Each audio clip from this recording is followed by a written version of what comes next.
Hello everyone, welcome back to the channel. In this video we'll dive into the Affinity Federal Credit Union app in order to check if the app is worth using.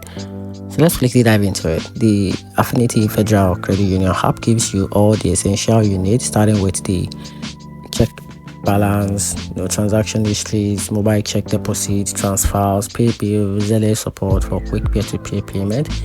It also lets you manage your cards, set alert, find free ATMs, and even view your statement, which make it convenient for all-in-one banking tools for members. Overall, it's easy to navigate, does the basic well, and it's reliable for everyday banking tasks.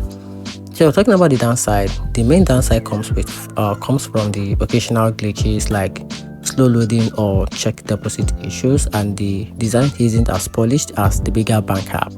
Some users also mention customer service frustrations, though that's more on the institution than the app itself. So my opinion, I actually think the app is worth downloading if you are an Affinity member, and it does the functional work. It's helpful, cover everything you need, and even it's not the slickest app out there. And that's it.